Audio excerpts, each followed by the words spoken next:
Alright, so we are in week 8, and we are doing the Andrew Jackson era as a focus. I really love doing this. You'll notice that I don't have that many many lectures from me because I have you watch this long film that at some point, or documentary should I say, at some point it's going to get pulled off of YouTube. I know that, and I will just have to do my own lectures on it, which would be fine, or or find something somewhat comfortable. But what I really like about this documentary, it has that nuance. It's called The Good and the Evil Presidency of Andrew Jackson, and it shows him in his darkest and his most interesting light. I think it would have been really nice if it would be nice if something like this was also done for Thomas Jefferson, where you have these controversial characters that contribute so many things that people look at as positive and other things that are negative. And when you're trying to ask yourself, well, what's the legacy of these two men, like Jefferson or Jackson,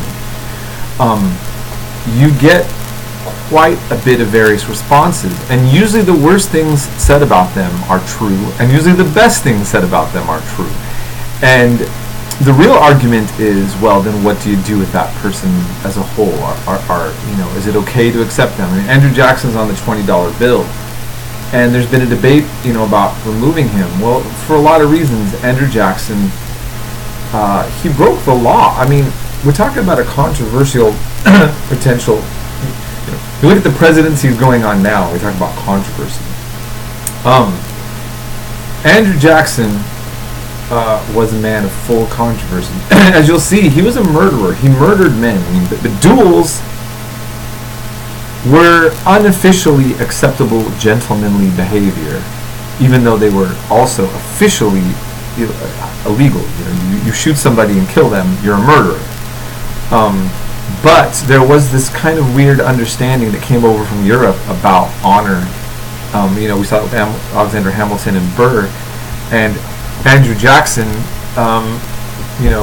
was no exception, except he survived the duels, and he disobeyed law on many occasions, and he did a lot of bad things to the Cherokee, and yet for the average white man, as you'll see in the documentary, he did a lot of good.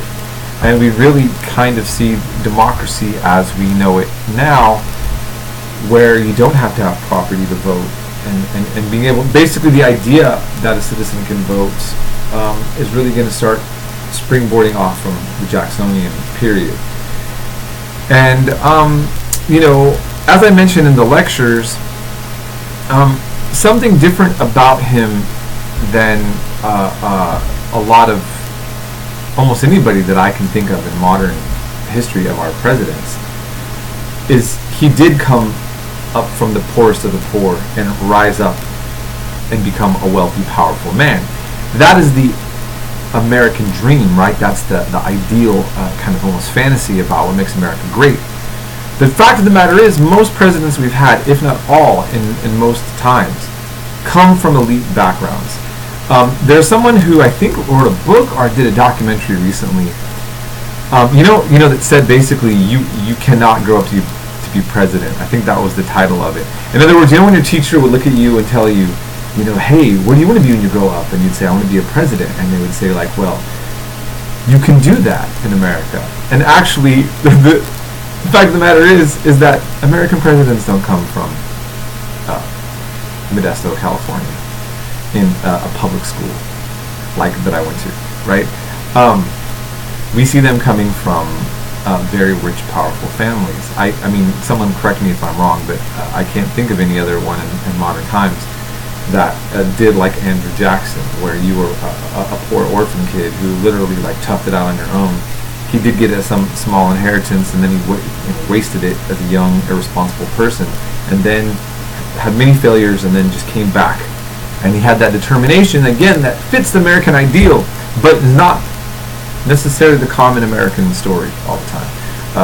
But any case, I'm just rambling. It's just my little thoughts on the whole interesting topic of Jackson and America. So, keep it up. We're doing good. And, just keep calling me or contacting me if there's any kind of issues, of course. I hope you have a great week. As I mentioned to my other class, I'm enjoying the weather change. And, I'm a man who loves fall and winter, mainly because our winters are not like, Alaska. So, in any case, we'll be in touch.